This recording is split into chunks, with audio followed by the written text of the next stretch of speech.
उसके बाद आए ट्रेन सेलिब्रिटीज, राजमौली जी, अनुष्का शेट्टी, तमन्ना, प्रकाश राज, सूर्या, आर्या, तापसी पन्नू, नयनतारा, अजीत थाला जी। कब सेलिब्रिटीज के साथ आ गई, फिल्म इंडस्ट्री में आ गई, मैं बस काम करती गई। I would like to talk about your battle with blood clot that just happened. उसका फिर 2 साल न्यूरो सर्जन से ट्रीटमेंट चला, फिर वो ठीक हुआ, फिर मैं फिटनेस पे कदम रखा, धीरे धीरे धीरे करके चैलेंजेस डेफिनेटली आते हैं। फिर मैंने 2013 में वर्ल्ड चैंपियनशिप फाइट किया इंडिया के लिए, हंगरी में Budapest. That's how I thought कि चलो डीजेइंग सीखते हैं। तो मैंने बताया नहीं घर में किसी को, और रोज क्लास पे जाती थी मैं। जब 3-4 महीने के बाद जब मैंने सीख लिया, तब एक बम परफॉर्मेंस था, और किसी डीजे ने, पुणे के डीजे ने, मैं उतना बता रही हूँ, उतना हिंट देती हूँ कि पुणे के डीजे ने क्या किया कि फेसबुक पे स्टेटस डाल दिया। आजकल समझ में नहीं आता है कि डीजे फीमेल डीजे है कि बार डांसर है। मैंने बोला ये जो लिखा है जिसमें, वो नालायक, ये नीचे जो कमेंट करके सब हंस रहे हैं वो नालायक। मैंने कहा अब मैं बताती हूँ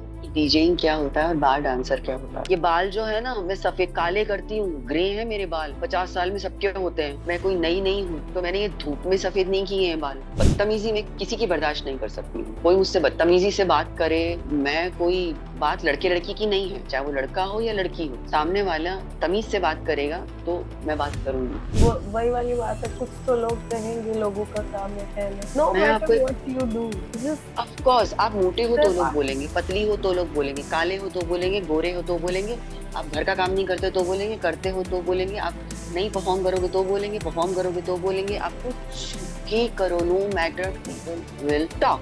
डीजे को भी मैनेज करना आना चाहिए। ज्यादा आउट ऑफ कंट्रोल हो रहा है, बंद करो, सामान उठाओ, चले जाओ, simple.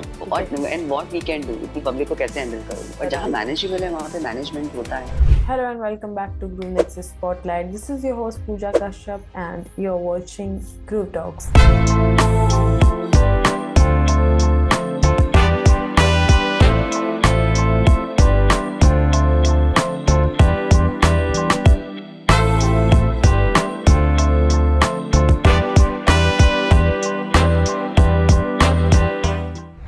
This is the special episode I was talking about in the last one. Wondering what's so special? Let's find out. Well, we bring you a journey that's nothing short of extraordinary. Our guest today is not just a DJ, but the powerhouse of resilience and determination. Born as Kiran, she embraced the stage name DJ KD Well.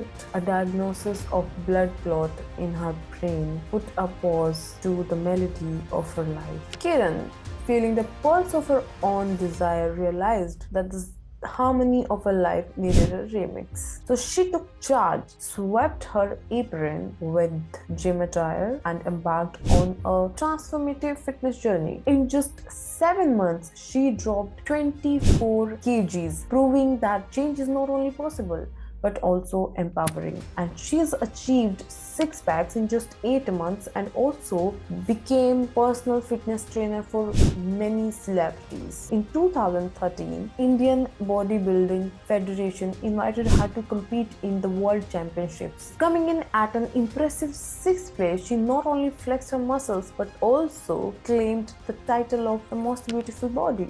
Then she ventured into the world of DJing, and now she's not only spinning records but spinning narratives. Her story isn't about beats and rhythms, it's about breaking free, embracing the change, creating a symphony that resonates with the strength within us all. So without any further ado, let's welcome the woman who turned her life into a dance floor, the DJ with the heart of steel, the melody maker, DJ KD Well.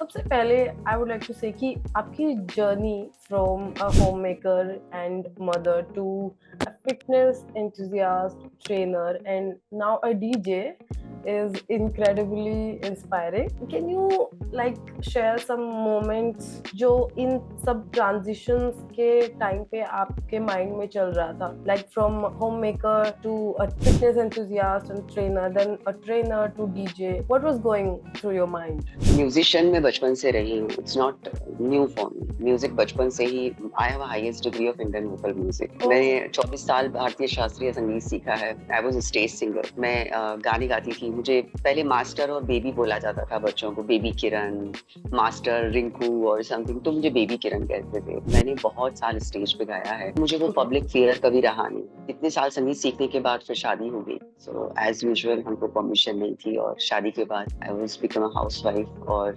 बच्चे, घर, कैसा एक life हो जाता है। अब पहले जमाने में ऐसे ही होता था, आज की तरह इतना फॉरवर्ड नहीं है कि लड़कियां काम भी करती हैं। पहले ऐसा नहीं होता था। I am from UP side. बस 10 साल के बाद जब हेल्थ बहुत खराब हो गया था, दोनों बच्चे हो गए थे, तब then I start my fitness भी बेसिक फिटनेस, जो हाउसवाइफ कहती चलो भाई जाओ थोड़ा वेट कम कर लो, इतने मोटे हो गए हो। जैसे हम अपनी मम्मियों को भी बोलते हैं चले जाओ थोड़ा सा योगा कर लो, कुछ ऐसे सिंपल। और वो पता नहीं कहाँ से जुनून सवार हो गया, धीरे धीरे वेट कम होता गया। और कब मैंने फिटनेस पर्सनल ट्रेनर का कोर्स कर लिया, और कब मेरे जिम ओपन हो गए। I had 3 fitness studios called sweat zone.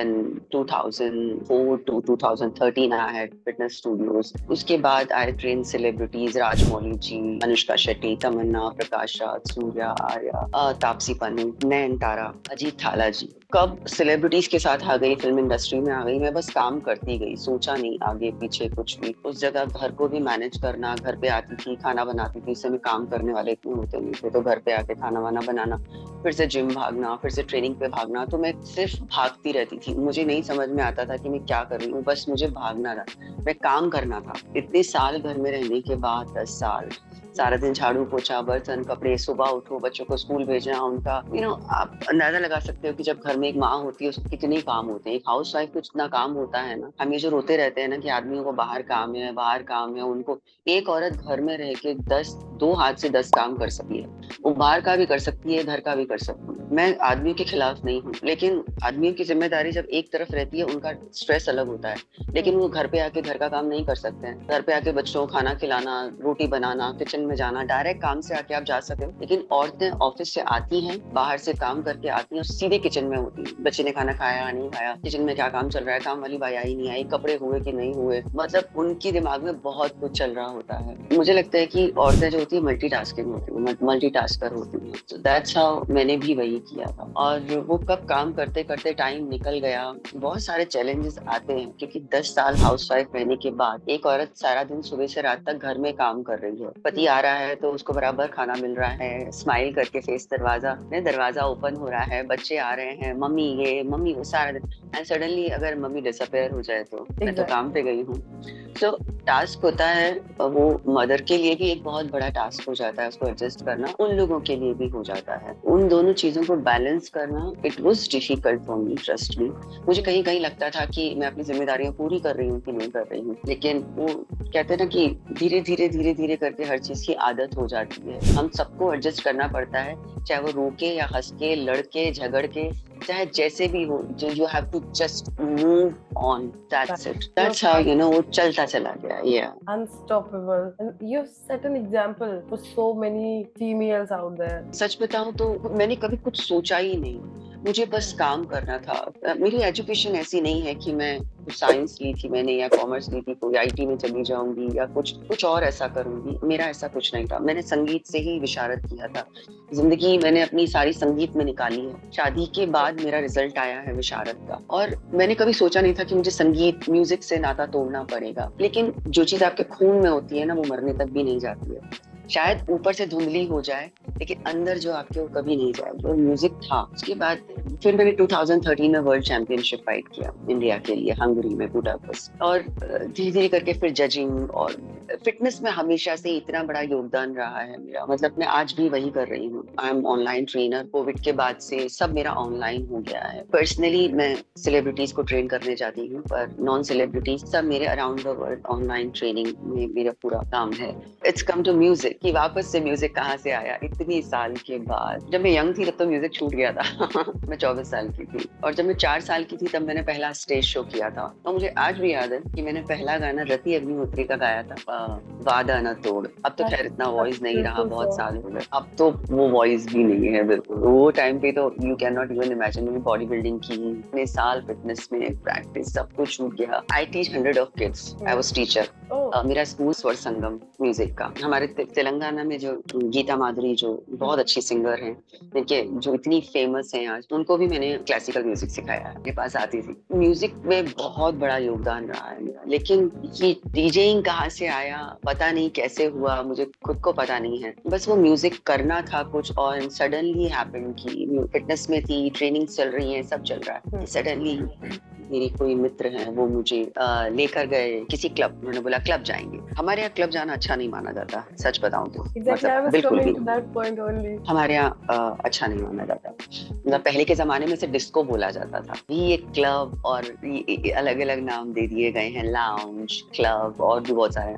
पर पहले के जमाने में डिस्को होता था। डिस्को जाना मतलब ये हमारे घर में खिलाफ उसके, मतलब ऑलमोस्ट ये डिस्को में अच्छे लोग नहीं जाते हैं, बिल्कुल नहीं जाओगी। वहाँ पे सब लोग दारू पीते हैं, सिगरेट पीते हैं, ये करते हैं, वो करते हैं, इतनी लड़कियां क्या क्या पहन के आती, मतलब बिल्कुल अलाउड नहीं था। बट व्हेन आई वाज 42 मैंने बताया कि मेरे मित्र क्लब लेके गए थे, ऐसे में चुपचाप। मैंने कहा ठीक है, पहले तो मैंने मना किया, पर बोले नहीं नहीं किरण कुछ नहीं होगा, खाली म्यूजिक सुनना चलते हैं। ठीक है, हम 2-3 लोग थे जिम से, वो हम लोग गए and that's how you know. उसके बाद में 2-3 बार क्लब में गई और मुझे वो डिफरेंशिएशन पता लगने लगा, because I am a musician. मुझे पता लगेगा कि किसका बीट मैच कर रहा है और गाने में कौन से गाने का नहीं कर रहा है। ऐसे पता लगता है ना, पता लग जाता है, आपको नॉलेज है तो। क्योंकि मैंने तो रूट से सीखा है म्यूजिक, तबले की थाप से सीखा है, ढोलक वो टाइम पे, ड्रम वो टाइम पे हुआ करते थे ऑर्केस्ट्रा में, तो यहाँ भी बीट पता लग जाएगी। एंड दैट्स हाउ मुझे लगा गा तो नहीं सकती मैं इतना, लेकिन म्यूजिक मेरे अंदर है। दैट्स हाउ आई थॉट कि चलो म्यूजिक डीजेइंग सीखते हैं। स्टिल घर में बोलना बहुत बड़ा टास्क था, तो मैंने बताया नहीं घर में किसी को, और रोज क्लास पे जाती थी मैं। जब 3-4 महीने के बाद जब मैंने सीख लिया, तब एक बम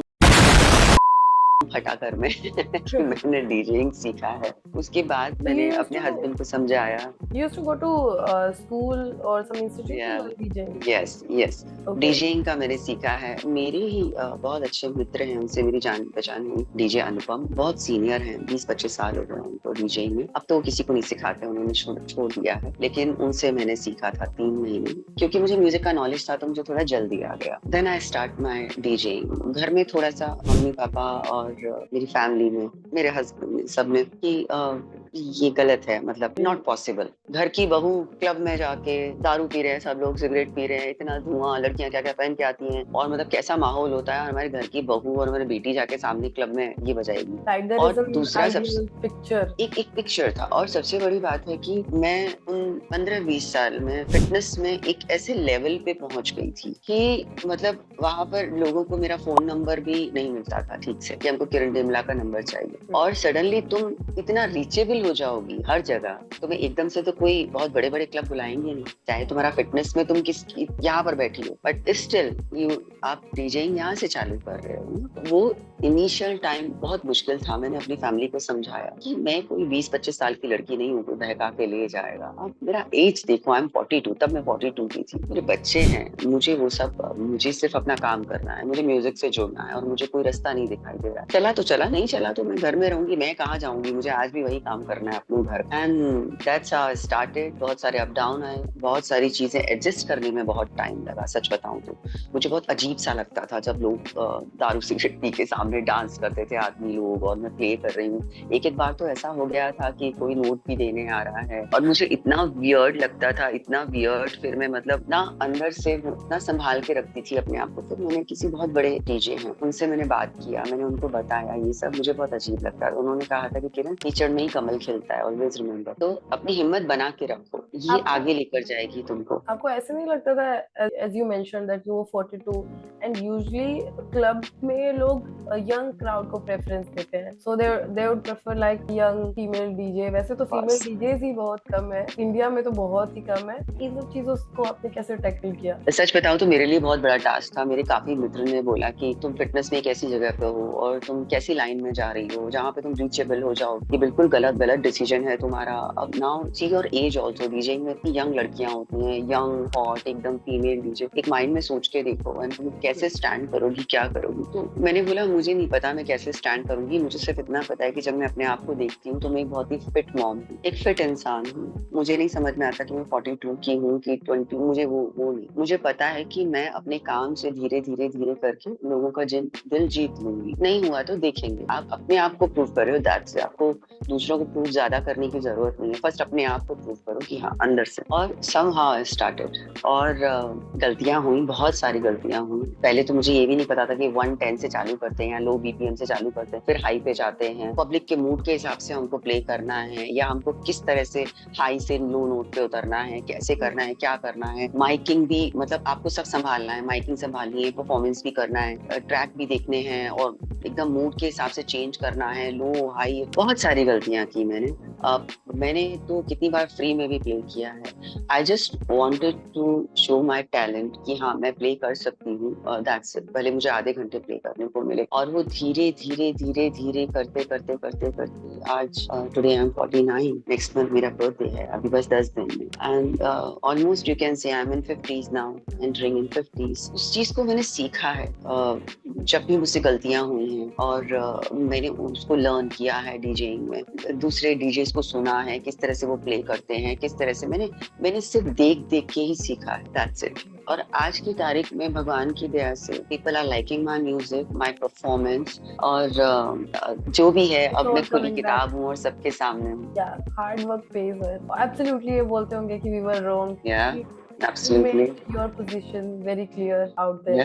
Yes. You mentioned the need for women to remember that they have a life beyond motherhood. So how do you believe society can better support women in this aspect? Because when you get married and you have a family to take care of, you lose your individuality. You are always just taking care of your family and you just forget about yourself. So what changes do you think should happen at both the individual and societal levels? See, एक कहावत है कि लोग तो बोलते रहेंगे, अब लोगों का सुने कि अपना सुने। सबसे पहले तो एक औरत को अपनी फैमिली से फाइट करनी पड़ती है, चाहे वो कोई भी औरत हो। बाहर तो हम बाद में फाइट करेंगे, सबसे पहले अपनी फैमिली से फाइट करती है वो अंदर। मुझे लगता है कि अगर आपकी फैमिली ओके है, बहुत बार फैमिली ओके भी नहीं होती है। फर्स्ट ऑफ ऑल, अगर आपकी फैमिली ओके है, then you are okay, just go ahead. If your family is not okay and if you are okay, if you believe yourself, आप एक इंडिविजुअल सोचो। जैसे मेरे साथ भी ऐसा ही था। मैंने अपनी फैमिली को कहा था कि trust me, that's all I can say. I'm not कोई बच्ची नहीं हूँ मैं, 2 बच्चे हैं मेरे। बाहर मेरा काम है, वो सिर्फ मैं अपना पैशन फॉलो कर रही हूँ, that's it. मुझे अपने ऊपर ट्रस्ट है, मुझे टाइम दो बस, that's it. और शायद मैंने उसी को लेकर एक चली हूँ, और मैंने अपनी जिम्मेदारियां पूरी की हैं। मुझे नहीं पता, मैं ना मूवी जाती हूँ, ना आफ्टर पार्टी जाती हूँ, ना लोगों से ज्यादा मिलती करती हूँ। आपने मुझे ज्यादा कहीं नहीं देखा होगा सोशल मीडिया में भी। ना मेरे फ्रेंड्स हैं, ना मैं फ्रेंड्स बनाती हूँ। I am not on that age. अभी मेरे फ्रेंड्स मेरे बच्चे ही हैं, और मुझे ऐसे लगता है कि मैं अब इस एज में, अब मैं जहाँ पर हूँ, मुझे I am single mother now, I am single parent. तो मेरे 3 बच्चे हैं और मुझे कोई चौथा नहीं चाहिए। I don't want anyone. मेरी दुनिया ही यही है, मेरी इतनी सारी जिम्मेदारियां हैं। आज भी मैं सारे घर का काम करती हूँ। अगर आप मेरी किरण डिमला की पोस्ट देखेंगे, वहाँ पे स्टोरीज देखेंगे, मैं बहुत ही रॉ वीडियोस मैं बहुत रॉ डालती हूँ, और मैं ये करती हूँ। अब कोई बोलेगा कि ये क्यों डालते हैं, दिखाने के लिए करते हैं क्या? अरे लोग अपने फिटनेस के वीडियो क्यों डालते हैं, अपने डीजेइंग के वीडियो क्यों डालते हैं, अपनी ट्रैकिंग के वीडियो, ट्रैवल के वीडियो क्यों डालते हैं? भैया मैं अपने घर के डालती हूँ, मैं ये करती हूँ। लैविश लाइफ नहीं है मेरी कोई। मुझे लगता है कि इंडिविजुअली अगर आपको ट्रस्ट है अपने ऊपर, तो जस्ट गो अहेड। हमेशा सब लोग सब बात माने, आपकी फैमिली या बाहर, ये नहीं हो सकता। अगर आप बाहर की दुनिया में कदम रख रहे हो तो वॉक केयरफुली, सब पे बिलीव कर लेना। ये सब मैंने किया है। मैंने डीजेइंग के बाद भी और अपनी लाइफ में भी, हम सब रिलेशंस में भी गलतियां करते हैं, फ्रेंड्स में भी गलतियां करते हैं, घर में भी गलतियां करते हैं, इंडिविजुअली अपने वर्क में भी गलतियां करते हैं, हर तरह से गलती करते हैं, और हम सब करते हैं। अब हिंदी प्रॉपर अगर मैं रूड भाषा में कहूँ, हम कोई भी दूध से धुले दूंगे। लेकिन जो इंसान अपनी गलतियों से सीखता है वो मूव ऑन हो जाता है बहुत अच्छे वे में। जो एक ही गलती को 10 बार करता है, उससे बड़ा बेवकूफ कोई नहीं होता। Because we have to learn from our mistake. Right, and let's not repeat that. And that's how I've done. You have created a safe space around you, and that's the best thing I would say. So, आपका transition clothing को लेके भी हुआ है, as you mentioned कि सलवार कमीज से short पहनना मेरे लिए easy है। तो उस पे आपको क्या टेक है? हाँ, मैं जहाँ से आती हूँ, मैं यूपी साइड से हूँ, और फिर मैंने जहाँ शादी की वहां पे भी चुन्नी पहन के ही रहते थे, मतलब सूट पहनना है। कभी हमने स्कर्ट जीन्स ये सब देखे भी नहीं थे। पहनना कुछ भी गलत नहीं है अगर आप ढंग से पहनो तो। मुझे एक ही चीज समझ में आती है, आपको चाहे आप डीप नेक पहनो, चाहे आप स्लीवलेस पहनो, चाहे कुछ भी पहनो, आपको वो बहुत ही रिस्पेक्टफुली कैरी करना आना चाहिए। आपका बॉडी लैंग्वेज बहुत मैटर करता है। It's very clear, simple. मुझे लगता है कि मेरे साथ भी ऐसा ही था। और जब मैंने इसमें कदम रखा तो मैंने अब धीरे धीरे करके अपने क्लोथिंग भी वर्क के हिसाब से चेंज किए। वर्क के हिसाब से, ऐसा नहीं कि जबरदस्ती मुझे वो पहनना है क्या। जब चेंज किए और हाँ, घर में थोड़े सा था ऑब्जेक्शन, तो थोड़ा बहुत होता है, पर मैंने उसे बहुत अच्छे से कैरी किया। और धीरे धीरे करके मुझे लगता है जैसे टाइम, आपका एज, सब कुछ निकलता जाता है ना, बहुत सारी चीजें जो पीछे बोलने वाले लोग होते हैं, फैमिली होती है, वो कहीं वो भी कहती है छोड़ो ये तो मानेगी नहीं, लीव इट। सुनना तो पड़ता है डेफिनेटली, 10 में से 5 बार सुनना पड़ेगा और 5 बार वो छोड़ भी देते हैं। Some time it's happened, And then they वो मेरे accept साथ भी। also. That's okay. जहाँ पे बिल्कुल नहीं है आपको ऐसा पहनना और सडनली आप पहनना चालू करो, क्योंकि वो मेरा वर्क डिमांड है। मैं सूट और साड़ी पहन के आज कंसोल पे नहीं चली जाऊंगी। तो इस वजह से मैंने क्योंकि मैं फिट थी इसलिए मुझे कॉन्फिडेंस था। It's very clear. इतनी तक डीजेइंग में इसीलिए कर पाई। Right, and at some point I feel it's not even their fault because उनकी सराउंडिंग ही हो रही है, उनको फीड ही वैसा किया गया है कि it's the right thing to do। तो जब वो मैंने उनको और मैंने वो गलत प्रूव किया उनको। आज कोई कुछ नहीं बोलता, उनको पता है कि ये इतनी डिसिप्लिन है आज भी कि उसे पता है वो क्या कर रही है। That's it। तो अब किसी का मुंह नहीं खुलता है। And I don't allow also to people, very clear। I don't allow anyone to, आपको जो बोलना है बोलो, क्योंकि मैं इतना इंटरेक्ट ही नहीं करती लोगों से, तो मुझे बाहर जाने का मतलब ही नहीं ना। मैं फोन पे बात करती हूँ, मेरे पास किसी का कॉल नहीं आता एक्सेप्ट द इवेंट्स और इम्पोर्टेंट कॉल्स। अदरवाइज कोई है ही नहीं तो मैं किससे बात ही नहीं करती। And that's the best way, my own life, मैं और मेरे बच्चे। So a small question, a little sensitive topic, only if you allow me. I would like to talk about your battle with blood clot that just happened. How did facing a life-threatening health scare change your perspective on life? सच बताऊं तो ये मुझे भी पता नहीं लगा। मैं कब कोलैप्स हो गई मुझे पता ही नहीं लगा। इस 2006 की बात है ये। 2006, यस। वो उन्होंने बोला कि ओवर थिंकिंग की वजह से था और कुछ नहीं। तो मैंने कितना ओवर थिंक किया होगा उन 10 सालों में आफ्टर बिकमिंग लाइक हाउसवाइफ, की लाइफ में अब क्या होगा। मैं हर पल वही सोचती थी कि ये लाइफ नहीं हो सकता। शादी के बाद ऐसा लाइफ होता है क्या कि आप सुबह उठो, आपका वही एक घिसा पिटा चालू हो जाता है और रात तक कुछ चेंज ही नहीं है। सुबह से जो चालू होता है रात तक वो एक ही काम रहता है आपको। सुबह उठो, चाय बनाओ, घर को देखो, बच्चों को देखो, काम वाली को देखो, बच्चों को स्कूल भेजो, नाश्ता बनाओ, लंच बनाओ, डिनर बनाओ, काम वाली को देखो, आयरन करो, बाहर जाओ, थोड़ा सब्जियां लेके आओ। लाइक रात को थक के, मर के, हार के बिल्कुल आप धराशायी होके सो जाओ। तो मतलब वो एक ही लाइफ था। तो मुझे, और मैं इतनी डिपेंड थी अपने हस्बैंड के ऊपर। एक टाइम था कि जीवन में कुछ भी हो सकता है। मैं थोड़ा प्रैक्टिकल सोचती थी, कुछ भी हो सकता है लाइफ। आप इतना डिपेंड हो जाओ किसी के ऊपर लाइफ में कि अगर भगवान ना करे कोई बैठ जाए घर में, आदमी कहाँ से आएगा फाइनेंशियली। आप अपने बच्चों को क्या खिलाओगे। आपको इतनी हिम्मत नहीं कि आप 10 रुपए बाहर जाके कमा सको, कि आप सिर्फ झाड़ू पोछे बर्तन के लिए बने हो। औरत सिर्फ इसके लिए नहीं बनी है। And that's how you know, वो सोच के क्या करूं। उसका फिर 2 साल न्यूरो सर्जन से ट्रीटमेंट चला, फिर वो ठीक हुआ, फिर मैं फिटनेस में कदम रखा। धीरे करके चैलेंजेस डेफिनेटली आते हैं। तो वो एक बहुत लंबी जर्नी है। उसे मैं बताने बैठूंगी तो पता नहीं कितने दिन और कितने घंटे निकल जाएंगे कि आप 10 साल हाउसवाइफ हो और सडनली आपने बाहर काम करना चालू किया, सडनली आप सेलिब्रिटीज के साथ में हो। ये सब सडनली नहीं हुआ है। इसको बहुत मैंने मेहनत की है, उसके पीछे रात दिन काम किया है। और अब फिर आप फिल्म इंडस्ट्री में हो, जिनको आप टीवी स्क्रीन पे देखते हो, हॉल में देखते हो, सिनेमाज में आप आपके सामने हैं, आपको उनको ट्रेन करना है, आपकी टीम काम कर रही सब इस, और फिर आप घर भी देख रहे हो। तो चैलेंजेस डेफिनेटली आते हैं। दुनिया के सारे हस्बैंड ऐसे नहीं होते हैं, आओ हम तुम्हें थाली में खाना दे रहे हैं, आओ मैंने बना के रोटी रखी है तुम्हारे लिए। सब ऐसे नहीं होते हैं। मेरे साथ भी वो नहीं था। मैं खुद ही आती थी, खुद ही बनाती थी। You are a fighter। तब इतना सबके बाद भी you are standing here strong and just fearless। पता है पूजा, मुझे ऐसे लगता है कि आप जब एक सर्टन एज पे आ जाते हो ना, इतना सब कुछ झेल के, लोगों को सिर्फ ये पता रहता है कि आज मैं क्या परफॉर्म कर रही हूँ, कैसी दिख रही हूँ, पार्ट वीडियोस आ रहे हैं सब, लेकिन उसके अंदर की जो जर्नी होती है ना, हमको पता है कि हम यहाँ कैसे पहुंचे। तो वो जब आप एक सर्टन एज पे आ जाते हो ना, तब आपको कुछ भी बॉदर नहीं करता। आज मैं जब परफॉर्म करती हूँ तो आई गिव अ डैम, मुझे कोई फर्क नहीं पड़ता कौन क्या सोच रहा है, क्या बोल बोल रहा है, मेरे कपड़ों के बारे में क्या बोल रहा है, मैं तो मतलब सुनती भी नहीं हूँ। मैंने कहा अरे यार सास हूँ मैं, सास बन गई हूँ मैं, 50 साल की औरत हूँ मैं, ये बाल जो है ना मैं सफेद काले करती हूँ, ग्रे है मेरे बाल, 50 साल में सबके होते हैं, मैं कोई नई नहीं हूँ, तो मैंने ये धूप में सफेद नहीं किए हैं बाल, मैं कलर लगा रही हूँ। तो उतना एज सेंस और इतना दिमाग का सेंस है मेरे अंदर कि मैं क्या कर रही हूँ। ना मैं किसी से इतना बात करती हूँ, ना मुझे पसंद है बिल्कुल, मैं सिर्फ अपने काम से काम रखती हूँ, दैट्स इट। फ्री हो जाते हो ना surrounding when you never bother. जब अपने काम से काम रखते हो तो आप हवा में फ्लाई करते हो अपने काम में और अपनी लाइफ में। There's a different level of confidence there. क्योंकि उतनी तकलीफें झेल चुके हैं Exactly. यहाँ तक आने के लिए। न जाने कितने नदी नाले, स्पीड ब्रेकर्स, पत्थर, स्टोन्स, कितनी मतलब कितना कुछ झेल के समंदर और पता नहीं ओशन क्या क्या तैर करके तब यहाँ पहुंचे हैं। तो अब बॉर्डर ही नहीं करता है। वो वही वाली बात है, कुछ तो लोग कहेंगे, लोगों का काम है कहना। No मैं matter आपको what you do, just of course आप मोटे हो तो सिर्फ लोग आप- बोलेंगे, पतली हो तो लोग बोलेंगे, काले हो तो बोलेंगे, गोरे हो तो बोलेंगे, आप घर का काम नहीं करते तो बोलेंगे, करते हो तो बोलेंगे, आप नहीं परफॉर्म करोगे तो बोलेंगे, परफॉर्म करोगे तो बोलेंगे, आप कुछ भी करो, no matter, people will talk they always have a say in others' life. And I give a damn. That's the right attitude. That's amazing. आपका जो ट्रांसफॉर्मेशन था, आपने मेंशन किया कि in 8 months you lost 24 kg. So that was mind blowing. So how did you हो do गया। it?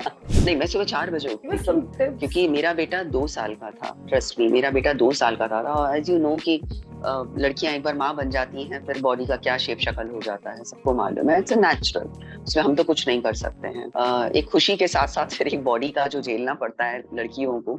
My son was 2 years old, तब वो 1.5 2 years का था वो, और तब वो ब्रेस्ट फीड भी कर रहा था। तो मेरे पास टाइम नहीं होता था। एक बच्चे छोटे हों तो माँ को टाइम मिलता है, वो बाहर जा सकती है, आप बताइए, नहीं जा सकती है, टाइम ही नहीं मिलता, कोई है नहीं घर में देखने वाला। मैं सुबह 4 बजे उठती थी और 4 बजे उठ के 5 बजे तक वर्कआउट खत्म करके पास में ही जिम था छोटा सा, और मैं घर आती थी, फिर बच्चे को फीड कराना, कोई नींद में से उठते ही उसको फीड चाहिए था तो उसको फीड कराना, फिर मैं अपने घर का सुबह से रात तक का सारा काम करती थी। और ऐसे करते करते करते इतना बॉडी में पेन होता था, तकलीफ होती थी, थक भी जाती थी, सुबह सुबह उठा नहीं जाता था, इतना पेन होता था। पर मुझे लगा कि अगर ये टाइम अभी सुबह का निकल गया 4 बजे तो पूरा दिन में टाइम नहीं मिलेगा और मेरा दिन मिस हो जाएगा एक्सरसाइज का। लेट्स डू दैट, मेरे पास चॉइस ही नहीं है। तो जैसे तैसे करके सुबह जाती थी, खुश होती थी, अच्छे से हंस के स्माइल कर, नो चॉइस, और अच्छे से करूँ, and that's how 24 kg reduce हो गया। फिर उसके बाद मैंने प्रोफेशनली किया। Yeah, you participated in the world championship bodybuilding in Budapest. Yeah. Like the most beautiful body. Yeah.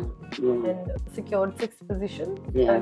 Right. Can you share your experience of that bodybuilding competition? Because I guess India में लोगों को ज़्यादा पता नहीं है bodybuilding के बारे में कि actual में क्या होता है, और जब बाहर जाके आप compete करते हो वहाँ पे और competitors किस तरीके से perform करते हैं, मतलब एक होता है ना behind the scenes, या किसी को पता नहीं है ज़्यादा इस sport के बारे में। Usually लोग यहाँ इंडिया में अगर बात करते हैं तो it's cricket और football, ये एक दो चीजें हैं। So what was your experience? Starting में सच बताऊं तो बॉडी बिल्डिंग कंपटीशन की मुझे भी घर से परमिशन नहीं थी, मेरे हस्बैंड ने क्लियर मना कर दिया था। But I was little stubborn. मैंने मुझे ज्यादा टाइम नहीं था प्रिपरेशन के लिए, और मैंने सिर्फ ट्राई किया था कि let's do this, let's jump it, जो होगा सो देखा जाएगा, किसको दिखाना है हमको, ये मेरी मेहनत होगी, फर्स्ट सेकंड थर्ड क्या रैंक आना मुझे उससे मतलब नहीं है, बस मुझे उस स्टेज पे चढ़ना है, दैट्स इट, मुझे एक्सपीरियंस करना। बिकनी पहनना एक बहुत बड़ा टास्क था मेरे लिए, लेकिन मैंने इतनी मेहनत की थी उस चैंपियनशिप के लिए, इतनी लिटरली अपने आप को मार दिया था। और मेरे चैंपियनशिप से 15-20 दिन पहले मेरे इन लॉज की डेथ हो गई थी। तो हमारे यहाँ एवरी 6 months में एक डेथ हो रही थी। पहले मेरे फादर इन लॉ की हुई, फिर फर्स्ट मेरे हस्बैंड के ब्रदर की हुई, फिर सेकंड ब्रदर की हुई, ऐसे करके। तो इस तरह से एक बहुत बड़ा फैमिली क्रैशेस चल रहे थे हमारे यहाँ। तो वो एक अलग था बिल्कुल। तो वो तो एक बहुत ही टाइम ऐसा देखा है।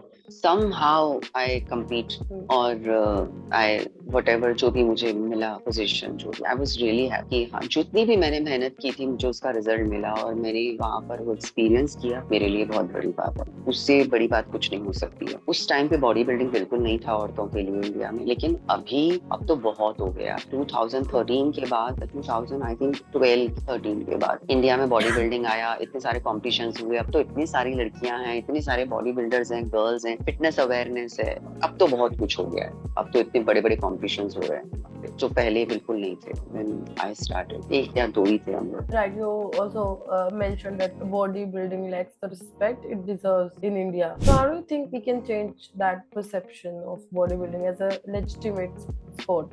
According to you, what steps should be taken to promote it more effectively? इस बॉडी बिल्डिंग नहीं, आजकल तो सभी कर रही हैं। सी फिटनेस जो आपका स्टार्ट होता है पहले अपने से होता है कि आपका माइंड सेट होना चाहिए। पहले आपका माइंड बहुत इंपॉर्टेंट है। बॉडी को वर्क करने से पहले माइंड का वर्क करिए आप। वो खाने पे कंट्रोल, वो डिसिप्लिन, वो डेडिकेशन, वो आना बहुत जरूरी है। और अगर कोई मदर कर रही है तो उसके लिए तो बहुत बड़ा चैलेंज हो जाता है, क्योंकि वो घर में आके कचकच सुनना, घर का काम करना, वो बच्चों को देखना, वो आप वर्कआउट करके आते हो और इतना आपका हाई प्रोटीन डाइट चल रहा होता है, आप ये सब बर्दाश्त नहीं कर सकते हो। इट्स लाइक मेंटल स्ट्रेस, इंसान पागल हो जाए बिल्कुल। उसको पूरी नींद चाहिए, उसे कोई भी कुछ बोले उसे बर्दाश्त नहीं होता है। तो ये बहुत सारे इफेक्ट्स हैं, वो आपको उस चीज के लिए प्रिपेयर रहना पड़ेगा। सब लोगों को उतनी स्ट्रेंथ नहीं होती है कि वो माइंड को उतना पीसफुल रख सके उस जगह पे। इतनी सारी चीजें, बच्चे, घर, फैमिली, परिवार, वहां पे आपको बहुत कंट्रोल चाहिए, जो मैंने किया है। तो वो आपको सब प्रिपेयर करके रखना पड़ेगा कि जब तक आप माइंड सेट नहीं करोगे, आप बॉडी चला ही नहीं सकते। आप 20 kg का वेट कैसे उठाओगे आप बताओ। अगर मेरे सामने 20 kg का वेट रखा है तो मैं सारा फोकस, सारा ध्यान उसके ऊपर लगा दूंगी। मुझे आजू बाजू ऊपर नीचे कोई नहीं दिखाई देगा, सिर्फ मेरी वो ग्रिप और वो डंबल, और सिर्फ उसको उठाना है। सारा पावर, सारा ताकत लगा के मुझे उसको लिफ्ट करना है। तो उसके लिए माइंड, बॉडी तो रेडी बाद में होगा, पहले माइंड को रेडी करना है उसको उठाने के लिए। हमारा बॉडी वर्क करता है जब माइंड वर्क करता है। And then there was a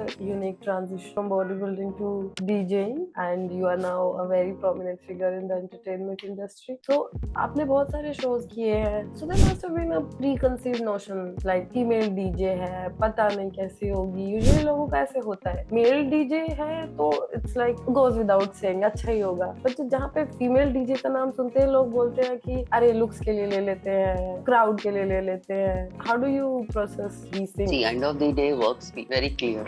Your work speaks. आज नहीं तो कल आपको सिर्फ पेशेंस की जरूरत है, that's it. So tell me कि हमारी यहाँ पे डीजेइंग इंडस्ट्री में कितनी फीमेल डीजेस 49 और 50 इयर्स के ऊपर हैं या उस एज में हैं? There's hardly any, very rare. Very rare, मतलब होंगी शायद, पता नहीं, मैंने तो सुना नहीं है इतना। उस एज में अपने को उस इंडस्ट्री में जगह बनाना और सस्टेनेबल रहना, it is difficult, trust me. और इसका सबसे बड़ा श्रेय जाता है मेरी फिटनेस को, मेरी हेल्थ को। मैं जिस तरह से अपना एक लाइफस्टाइल मेंटेन करती हूँ, मेंटली और फिजिकली। जब आपका एक बहुत ही छोटा सा सर्कल होता है ना, तब आप बहुत अच्छा मेंटेन कर सकते हो। मेरा बहुत बड़ा सर्कल नहीं है, मेरा एक बहुत छोटा सा सर्कल है, और मैं बहुत ही डिसिप्लिन वुमेन हूँ, बहुत ही डिसिप्लिन। मेरे एथिक्स अलग है लाइफ। मैं अपना सारा ध्यान, सारा फोकस सिर्फ अपने काम पे लगाती हूँ और अपनी हेल्थ और अपने घर, दैट्स इट। मेरे आसपास और कोई शोर नहीं है, मैं उसको शोर को आने ही नहीं देती। तो इसकी वजह से ऐसा नहीं है। जब मैंने डीजेइंग चालू किया था, मैं आपको एक इंसिडेंट बताती हूँ, पहली बार बता रही हूँ यहाँ पे। उस समय तो बहुत बवाल क्रिएट हो गया था कि जब मैंने डीजेइंग इंडस्ट्री में कदम रखा था, उसके 1-2 साल के बाद मुझे लगता है मैं कहीं परफॉर्म कर रही थी, और हम लोग बचपन से, मेरी आदत है, मैं स्टेज पे हम लोग खूब झूमते हैं, नाचते हैं, गाते हैं। हमारे घर में भी शादियां होती हैं, हम 20 से 30 कजिन्स हैं, गोविंदा डांस, एकदम हम लोग बिंदास हैं सबके सब। तो जब आप म्यूजिक सुनते हो तो वैसे ही हो जाते हो। किसी डीजे ने, मेरा कोई परफॉर्मेंस था और किसी डीजे ने, पुणे के डीजे ने, मैं उतना बता रही हूँ, उतना हिंट देती हूँ कि पुणे के डीजे ने क्या किया कि फेसबुक पे स्टेटस डाल दिया। आजकल समझ में नहीं आता है कि डीजे फीमेल डीजे है कि बार डांसर है। My goodness. और यू नो, आपको कहीं ना कहीं वो एक सेंस आ जाता है कि ये किसके बारे में है। उस समय मेरे कंटिन्यूअसली शोज चल रहे थे, तो मैंने वो देख लिया। उसके बाद मेरे शोज थे, इसलिए मैंने ज्यादा रिएक्ट नहीं किया। मुझे बहुत सारे लोगों ने बोला कि किरण वो स्टेटस देखा, क्योंकि तभी मेरा वीडियो एक दिन पहले ही उसमें आया था। And I was performing console, and उसमें मैंने कुछ नहीं बोला। यू नो, जब आप लाइफ में एक ऐसी जगह पे होते हो और आपको पता है आप सही हो, तब आपको फाइट करने से नहीं डरना चाहिए। You can't be silent. तब 10 बार भौंकता है ना कोई, तो आपको एक बार बोलना पड़ता है, उनको उनकी जगह दिखानी पड़ती है। तो मैंने अपने 5-6 शोज कर लिए, सब कर लिए। मेरे मन में कंटिन्यूअसली चल रहा था, बिकॉज मैं फिटनेस में इतने एक ऐसे लेवल पे हूँ, भगवान की दया से। एक ब्रांड बनाया है मैंने, वर्ल्ड चैंपियनशिप की। आपका आपका सारा वो प्रोफाइल है ना, वो आपकी आंखों के आगे घूमता रहता है और सडनली वो लाइन घूमती रहती है कि हिम्मत कैसे हुई ये लिखने की। और मुझे पता था वो मेरे बारे में। मैंने वो खत्म कर दिया 5-6 दिन का शो, और मैं साइलेंटली एक दिन अपने घर बैठी और मैंने वो स्टेटस डाल दिया मैं आज रात को 9 बजे लाइव आने वाली हूँ। I am informing to all DJs and entertainment industry, please be online, I have a message for everyone. और उसके बाद मेरा वो 30 मिनट का वीडियो था, लाइव था। उस 30 मिनट के वीडियो में ना नानी याद आ गई होगी सबकी। मैंने बोला ये जो लिखा है जिसने, वो नालायक, के नीचे जो कमेंट करके सब हंस रहे हैं वो नालायक। मैंने कहा अब मैं बताती हूँ कि डीजेइंग क्या होता है और बार डांसर क्या होता है। मैंने एक्सप्लेन एवरीथिंग। मैंने कहा आज मैं जहाँ पर, तो उसके बाद मतलब वो लाइव जो था वो इतना बड़ा धमाका था, दिवाली का मतलब इतना भयंकर धमाका था। And I was literally straight forward, कि मतलब इतना स्ट्रेट फॉरवर्ड समटाइम इंसान को ऐसा अंदर लग के तीर की तरह निकल जाए बाहर। I was so straight forward because मुझे बात करना था। उन्होंने कहा आप जो बोल रहे हो ना, चलो मैं तो एक इतना एज है लेडी का, आप बोल रहे हो सब। आप सोचो जो नई डीजेस आती हैं, जो दूसरी लड़कियां परफॉर्म करती हैं, वो तो बेचारी कभी आगे ही नहीं आ पाएंगी। आप जब मेरे बारे में 45 साल की औरत के बारे में बोल सकते हो, तब मैं 43-44 होती थी। तो जो बेचारी जो 20-21 साल की हैं, जो परफॉर्म करना चाहती हैं, वो तो तुम्हारे आदमियों के डर के चक्कर में वो कभी आगे ही नहीं आ पाएंगी। तुम्हारी हिम्मत कैसे हुई मुंह खोलने की। एंड देख, जब मेरा लाइव खत्म हुआ तो काफी जो बड़े बड़े डीजेस थे, दे वर कॉलिंग, किरण तुमने तो एकदम ब्लास्ट कर दिया, एंड ही सेइंग कि वो तुम्हारे बारे में नहीं था। मैंने कहा मैंने भी नाम थोड़ी लिया, कोई उसने नाम नहीं लिया, मैंने भी नाम नहीं लिया, मुझे पता है सब क्या चल रहा है। मैंने कहा भाई ऐसा है। वो फिर से मैंने बोला, मैंने कहा भाई ऐसा है, तुम्हारी जितनी एज है ना उतने बड़े मेरे बच्चे हैं, तो मुझे मत सिखाना कि क्या गलत है और क्या सही है, ठीक है ना। मैंने कहा आदमी लोग, मेल डीजेस जब कंसोल के ऊपर चढ़ चढ़ के, टी शर्ट निकाल के, घुमा घुमा के डांस करते हैं, जंप लगाते हैं, पब्लिक में डांस कर रहे हैं, तब कुछ नहीं होता। और यही जब फीमेल डीजे परफॉर्म कर रही है तो वो तुम्हें बार डांसर लग रही है, वो गलत है। जो आज फीमेल डीजेस करे वो सही है, वही जब फीमेल डीजेस करती है तो गलत है। क्यों ये डिफरेंशिएशन क्यों?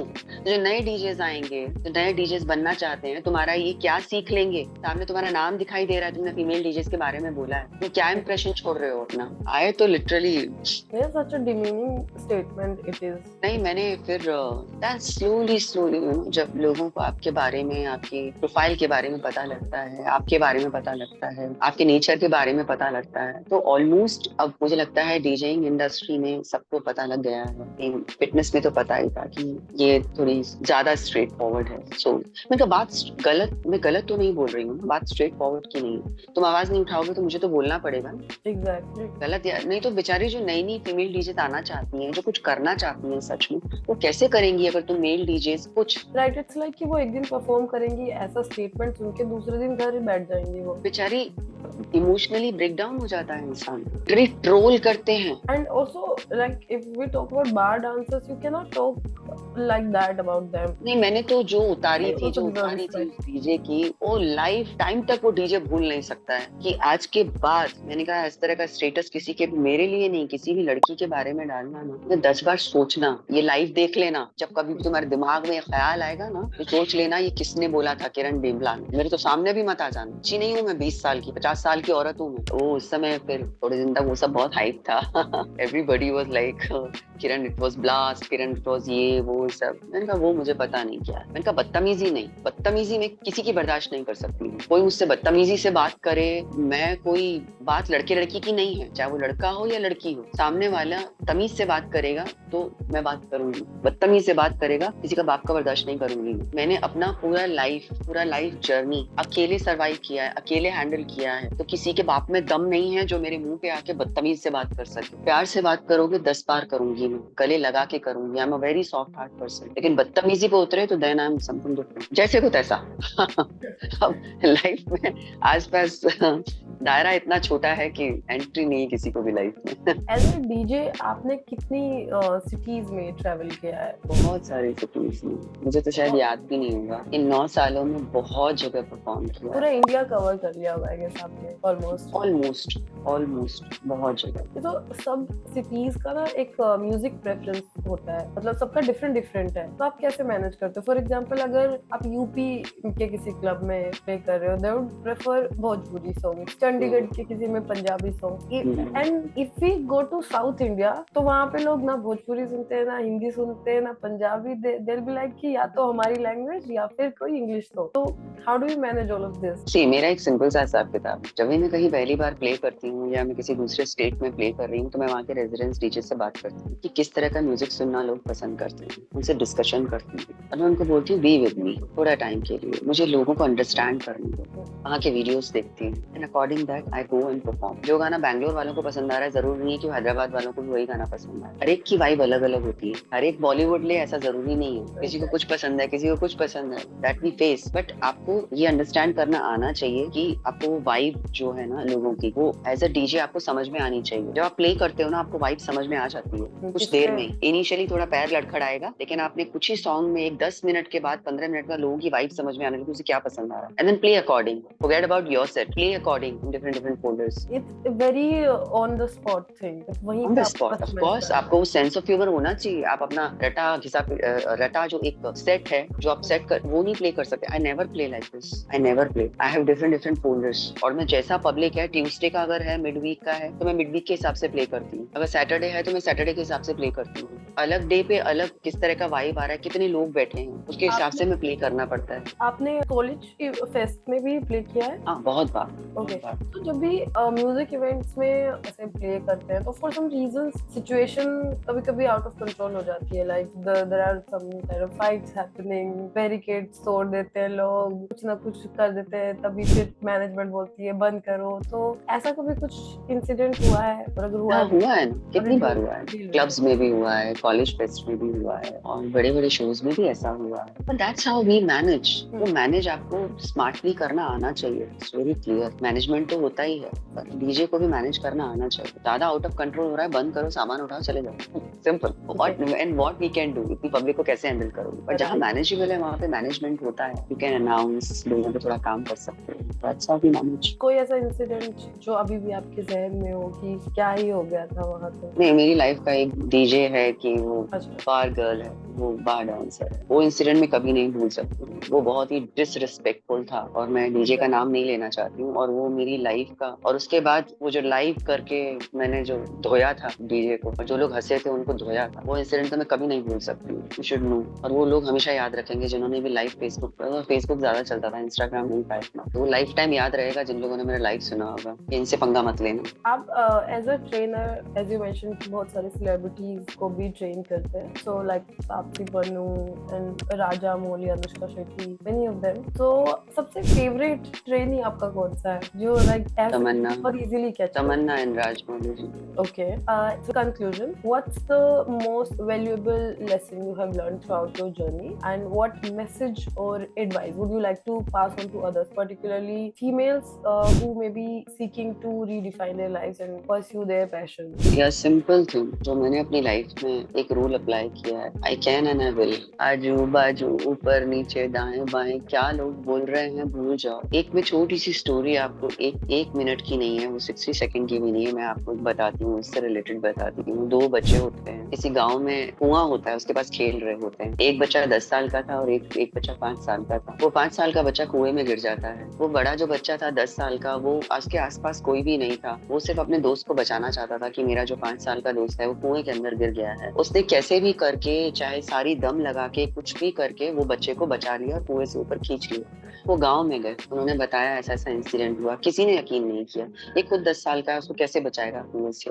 तो जब किसी ने यकीन नहीं किया तो एक बहुत ही सीनियर एक टीचर था, वो सामने खड़ा था, उसने बोला ये पॉसिबल है। सबने पूछा कैसे पॉसिबल है? तो उसने बोला कि तब इस 10 साल के बच्चे के आसपास तो ये कहने वाला नहीं था कि तू नहीं कर सकता, उससे अपने ऊपर यकीन था कि मैं कर लूंगा। Now you got it. क्या लेसन मिलता है? हम बहुत सारा काम कर सकते हैं, लेकिन हमारे जो आसपास के लोग होते हैं, जो हमेशा यू कांट डू, और जो कुछ ना कुछ आपको राय देते रहते हैं। कहावत है, सुनो सबकी करो अपनी। अगर आप अपने ऊपर ट्रस्ट करोगे ना, यू कैन डू वंडर। गलतियां हम सब करते हैं, सब करेंगे, मैंने भी की, that's it. And you have to fight. इस दुनिया में आए हो तो आपको फाइट करनी पड़ेगी। We all are in the same boat with different battles, very clear. It's like survival of the fittest. Yes, You have to so I fight. Can and I will. ये मुंह में ऐसा जबान से बोलते रहना चाहिए, सुबह सुबह नींद में से उठ के, I can and I will. Right. Hats off to you for this inspiring story. And like Chuck de Ferte, we have come to an end. Thank you so much, Kiran. Thank you so much Pooja. So, thank you for choosing this platform for your story, and it was really, really inspiring. And I had so much fun talking to you. It didn't feel like an interview or something like that. It was like a conversation between two females. I'm genuinely thankful to you. So, thank you so much. And thank you so much Pooja, it was such a pleasure. Right. So, all the best for your fitness journey, and have a nice day. Thank you. And that was it, the incredible journey of DJ Gary Bell. What a story of triumph, transformation. A huge thanks to DJ Katie Bell for sharing her inspiring tale with us. From the routines of home and the challenges of glitz and glamour, her message is quite clear. Every woman deserves a life beyond the roles assigned to her. As we wrap up this chapter, let's take a moment to reflect on the melody of our own lives. What tunes are we playing? What kind of rhythms do we want to dance to? Remember, the power to compose your life soundtrack lies within you. Well, DJ KD Bell's journey reminds us that it's never too late to rewrite our stories, challenge norms, and of course dance to our unique beat.